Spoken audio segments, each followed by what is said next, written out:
Le Stade de France était en effervescence. L'air était électrique d'impatience. France contre Belgique. C'était bien plus qu'un simple match de football. C'était un affrontement de titans européens. Les enjeux étaient énormes. Il y avait des comptes à régler. Mais plus important encore, il s'agissait d'un match de qualification crucial pour la Coupe du Monde 2026. Les deux équipes regorgèrent de talents incroyables. La France, championne du monde en titre, était menée par l'indomptable Kylian Mbappé. La Belgique, deuxième au classement mondial, comptait dans ses rangs Kevin De Bruyne, le maestro du milieu de terrain. La scène était prête pour une soirée de football dramatique. Les premières minutes ont été prudentes. Les deux équipes se sont montrées méfiantes, se jaugeant mutuellement. La France, jouant à domicile, a progressivement commencé à s'imposer. Leur milieu de terrain, mené par N'Golo Kanté, a commencé à dicter le tempo. Puis vint la percée. Mbappé, avec sa vitesse fulgurante, s'est précipité dans la surface de réparation. Un tacle maladroit d'un défenseur belge l'a envoyé au tapis. Pénalty pour la France. Le stade a explosé. Antoine Griezmann, d'un calme olympien, s'est avancé et a glissé le ballon au fond des filets, malgré le plongeon désespéré de Thibaut Courtois. 1-0 pour la France. La Belgique, piquée au vif par ce but, est revenue combative en deuxième mi-temps.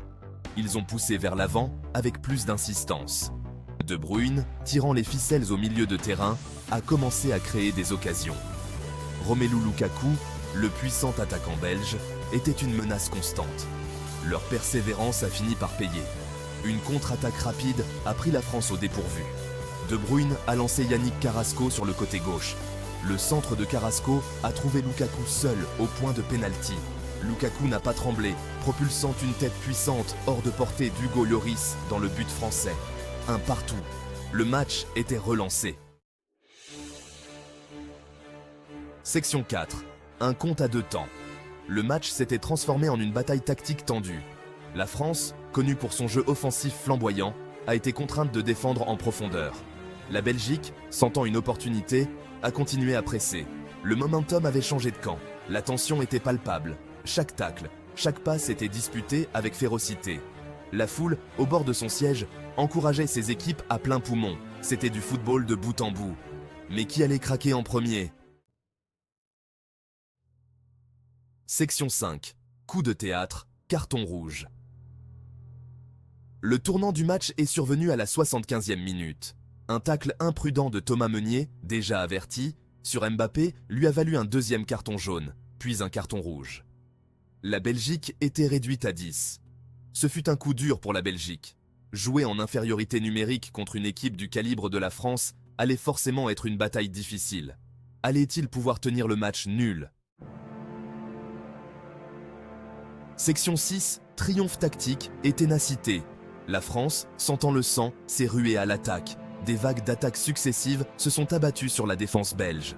La Belgique, à son honneur, a défendu avec résolution, mais elle jouait les prolongations. Puis, à la 88e minute, le coup de grâce est arrivé.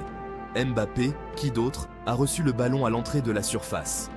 D'un jeu de jambes rapide, il s'est créé un espace et a déclenché une frappe imparable qui a trompé Courtois pour finir au fond des filets. 2-1 pour la France. Le stade a de nouveau explosé. Ce fut le moment décisif du match. La France l'avait encore fait.